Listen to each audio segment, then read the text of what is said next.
Bonjour à tous, je suis Greg Zieba, le fondateur de Zieba Coaching. Je suis pas ici pour parler de ma chaîne, mais je suis ici, là, aujourd'hui, à enregistrer cet audio pour parler aux 900 abonnés de cette chaîne. La chaîne où vous êtes abonné à mon contenu qui vous plaisait. Et aujourd'hui, vous vous retrouvez dans une chaîne quasiment vide, car la plupart des vidéos et des audios ont été censurés et supprimés par YouTube. Aujourd'hui, je vous enregistre cet audio pour parler de la situation extraordinaire dans laquelle nous vivons, les mesures qui ont été prises, qui ont été acceptées par l'énorme majorité d'entre nous, qui ont été prises avec une sorte de progressivité entretenue par la peur. C'est un petit peu comme l'image de la grenouille qu'on met dans l'eau froide et qu'on fait chauffer tout doucement jusqu'à ébullition, et elle n'a pas l'instinct de sauter et de s'enfuir, alors que si on la plongeait directement dans une eau bouillante, elle sauterait, elle s'enfuirait. Et là, c'est ce qui s'est passé, c'est mon point de vue, depuis l'avant-confinement jusqu'à aujourd'hui, et ça va encore continuer. On est cette grenouille qui est en train de se faire ébouillanter tout doucement. Le commencement, ça a été le confinement, cet événement mondial extraordinaire qui a confiné autant de personnes et qui a bouleversé la vie d'autant de personnes. Encore une fois, le tout dans cet univers de peur, amplifié et accentué par les médias jusqu'à nous faire perdre tout discernement et nous inciter à croire, finalement à faire confiance à l'État, à nos États, aux instances au-dessus de nous pour nous protéger. On a baigné pendant ce confinement dans cet univers où on ne savait pas, où on voyait personne, où on ne pouvait pas trop parler, on ne savait pas trop quoi penser. On pouvait simplement se fier à ce qu'on pouvait voir à la télé. Donc on a commencé déjà à être bien formatés, nous tous, pendant cette période de confinement. Je pense que ce point de départ, qui a commencé par le confinement, a été une, un départ d'accélération progressive de tous les projets d'État qui devaient mettre en place et qui finalement on peut pas imposer on peut pas imposer aux gens d'un seul coup de devenir masqués dans la rue et d'avoir plus de contact avec les autres, de moins voir sa famille, d'avoir tout un tas de contraintes et d'obligations qu'on n'aurait jamais acceptées comme ça du jour au lendemain. Donc ça s'est fait d'une façon très réfléchie. Et aujourd'hui, on a énormément perdu de liberté. Aujourd'hui, on vit dans un monde entouré de gens masqués. On vit dans cette peur, dans cette peur de l'autre, dans cette peur du contact avec l'autre qui nous retransmette quelque chose, une maladie. On ne partage plus nos expressions, on n'a plus cet amour et ce contact entre nous. Et tout ça, ça nous tire vers le bas, et ça commence simplement à nous tirer vers le bas, et c'est qu'un début de processus. Donc vraiment là, je vous invite vraiment à réfléchir à ce que je suis en train de vous dire. Et si, je pense pas que je vous apprends quelque chose, mais je pense simplement que le fait d'en parler, le fait de se dire il faut qu'on fasse quelque chose, il faut qu'on protège nos enfants, il faut qu'on protège notre famille, il faut qu'on se protège nous, c'est quelque chose d'indispensable aujourd'hui. Je vais vous dire comment je vois la chose par rapport au masque. Je pense qu'on est en train de nous habituer à porter le masque. Il y a eu une période où on nous a dit que c'était dangereux, que c'était pas bon pour notre santé de porter le masque. D'ailleurs, il n'y en avait pas assez. On a même interdit les pharmaciens d'en vendre. Et aujourd'hui, on nous oblige à le porter alors que le virus, il a chuté, que c'est beaucoup moins virulent qu'il y a quelques mois où là, on aurait dû avoir des masques. Ce qu'on est en train de faire aujourd'hui, si on vous laisse les masques, si on ne les retire pas, si on continue de les imposer, c'est à mon avis de faire en sorte que ça dure dans le temps et qu'on s'habitue à ça. Et que nos enfants vivent avec ça. Et que ça soit quelque chose de normal et d'habituel. Je m'inquiète aussi pour tous ces parents et tous ces futurs enfants ou ces jeunes enfants qui naissent aujourd'hui et qui, à part voir des gens masqués, ne distinguent plus les sourires des gens. On est en train de les habituer à être dans un monde où tout le monde autour d'eux vit sans expression. Et ça, je pense que c'est quelque chose qui est très mauvais pour l'épanouissement de nos jeunes enfants. Ils ont besoin d'être aimés, d'être câlinés par leurs parents, d'être embrassés, de voir leurs frères et sœurs, d'avoir une évolution normale, baignée dans l'amour. Dans ce monde masqué, quand on croise quelqu'un dans la rue, on sent qu'il y a cette tension. La personne en face, elle a tendance à tourner un petit peu détourner un peu son trajet. On sent cette tension. On n'a plus les mêmes sourires, les mêmes expressions, les mêmes partages avec les gens qu'avant.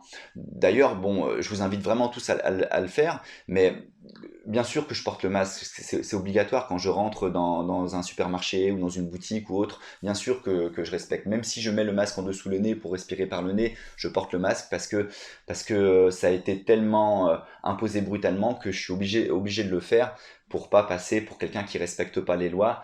Je suis obligé. Mais quand je discute avec quelqu'un, que je partage quelque chose avec la caissière, la vendeuse, le vendeur, peu importe, eh ben, je m'oblige à partager mes expressions, à descendre le masque certaines fois pour faire un sourire et le remonter ensuite pour continuer à parler. Mais j'invite cette personne à continuer à avoir cette relation qu'on avait avant. Parce que c'est quelque chose qui est indispensable et qu'on est en train de perdre. Et on est en train d'habituer nos enfants et de nous habituer, nous, à vivre de cette façon. Et c'est super important que nous fassions attention de ne pas plonger dans cet univers de froideur. Je suppose que vous avez tous conscience de l'impact pour la santé qu'a ces masques. Les masques qui sont portés, qui sont pas adaptés, des masques qui sont souillés par nos propres respirations, le fait de le toucher avec nos mains qui sont déjà souillées, le mettre dans la poche, ne pas le changer comme il devrait être changé régulièrement. On a vraiment conscience que là, les bénéfices risques de porter et de ne pas porter le masque sont pas logiques. La probabilité d'attraper le virus du coronavirus, elle est très très très faible. Et les problèmes engendrés par les masques sont là, sont bien présents. Je suis vraiment surpris de voir le nombre de personnes qui respectent ce protocole de masque. Je suis vraiment surpris quand je dépose mes enfants au collège le matin et que je vois que tous les jeunes dans la rue arrivent au collège masqués. Alors qu'ils sont en plein air. J'ai la chance de vivre dans un appartement où il fait bon vivre. Et finalement, c'est de voir tous ces jeunes qui ont accepté et, euh, et qui, alors qu'il n'y a aucun danger, sont là, dans la rue, seuls, à marcher, tête baissée, masqués. Et ben, ça m'alerte, ça me gêne. Ça me gêne aussi que les professeurs soient obligés d'imposer dans leur classe le port du masque à leurs élèves. Quand on est dans la rue et qu'on marche, on doit être masqué parce que le virus peut se transmettre. Quand on est dans un bar, tant qu'on est debout, il faut être masqué. Dès qu'on s'assoit et qu'on consomme, on peut retirer le masque. Et en classe, les élèves doivent être masqués jusqu'au bout, alors que tout le long de la classe, alors qu'ils y passent un temps fou dans une journée. Ils sont masqués dans la cour, ils sont masqués dans la classe, il n'y a plus de contact humain avec leurs enseignants, il n'y a plus d'échange de sourires, il n'y a plus d'échange d'expression du visage. Ils sont dans cet univers de crainte et de peur en permanence, avec comme répression autour d'eux, les surveillants qui sont obligés de fliquer, les profs qui sont obligés de fliquer. Et non, aujourd'hui, j'ai pas envie de ça. J'ai pas envie de ça pour mes enfants. Et j'espère que vous allez être nombreux à me rejoindre, à partager cet audio, pourquoi pas, si vous vous retrouvez dans ce que je dis. Et j'espère que je vais pouvoir d'ailleurs continuer à faire vivre cette chaîne à part de Zieba Coaching, parce que je peux pas forcément dire la même chose dans ma chaîne Zieba Coaching, même si dans ma chaîne Zieba Coaching, avec toute mon équipe de coachs, on essaye d'apporter du bonheur, de la santé, du plaisir aux élèves qu'on coach. On est des coachs spécialistes dans des domaines vraiment différents, dans le bien-être, dans la santé, dans le sport, dans l'hygiène de vie, dans le développement personnel. Et notre but, c'est vraiment de tirer les gens vers le haut, mais malheureusement, on ne peut pas dire tout ce qu'on veut, on ne peut pas faire tout ce qu'on veut. Et je compte profiter de cette chaîne où vous êtes 900 qui se sont abonnés à mes idées, à mes pensées. Donc je compte aussi sur vous pour partager. Je sais que j'insiste un petit peu sur ça, mais je pense que c'est important parce que je pense que beaucoup de personnes autour de nous sont réveillées, le savent, mais n'osent pas. Et aujourd'hui, on doit dire stop.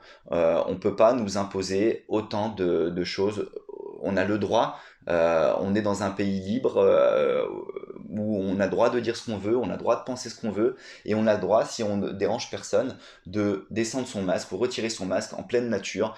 Ça me paraît super logique d'avoir le droit de respirer, que nos enfants aient le droit de respirer. Pour vous dire la vérité, je ne sais pas vraiment le but profond de tout ça. Je sais juste que ça aura un impact positif pour certains, peut-être une petite, toute petite minorité, mais ça aura forcément un impact positif. Le but, c'est peut-être de nous robotiser, entre guillemets, progressivement, que l'homme soit remplacé par des machines, que les cours, les échanges entre les gens soient remplacés par du virtuel. C'est peut-être un des buts. Peut-être que c'est de valoriser les très grosses entreprises au profit des petites entreprises. Peut-être que c'est de pouvoir diviser pour mieux régner et mieux imposer des nouvelles règles, des nouvelles lois, comme il y a eu dernièrement et qui sont passées totalement inaperçues. C'est pas du tout le but de cet audio aujourd'hui, mais la loi sur l'avortement, alors c'est pas peut-être pas le bon mot, ça s'appelle pas un avortement, mais moi j'appelle ça comme ça, jusqu'aux 9 mois avant les 9 mois de grossesse pour les personnes qui ont des soucis psychologiques. C'est une loi quand même qui a été quand même assez violente et je pense qu'elle aurait dû quand même être plus réfléchie. Euh, j'ai pas du tout envie de me mêler de la politique, j'y connais rien en politique, j'ai vraiment pas envie. J'ai vraiment envie de prôner la vie et d'aller amener mes proches, ma famille, les gens qui me suivent, les gens que je coach, les gens de mon équipe vers le bonheur, le bien-être et la santé. Donc je vous invite plutôt, et c'est ce que je fais, à vous éloigner de tout le mauvais, de tout le néfaste, de toutes les interdictions, de tout ce qu'on voit à BFM TV, à la télé, à la radio, mais plutôt vous fier à ce que vous ressentez vous, à ce que vous vivez au quotidien, à ce que vous voyez, à ce que vous partagez avec vos amis, pour vous faire une idée de ce que vous devez faire tout simplement. Je vous invite à vous souvenir à ce qu'était la vie avant, ce que vous faisiez étant jeune, la façon dont vous amusiez avec vos amis dans la nature, vos loisirs, et voir ce qu'on est devenu maintenant et ce qu'on est en train de devenir. Et, et je vous invite vraiment, vraiment, si vous aimez vos proches, si vous aimez vous, à faire quelque chose. C'est vous-même qui pouvez savoir ce que vous pouvez faire, mais c'est le moment, il faut vraiment, vraiment penser à vous. Je vous dis à très vite et à bientôt sur cette chaîne. Bonne journée à vous.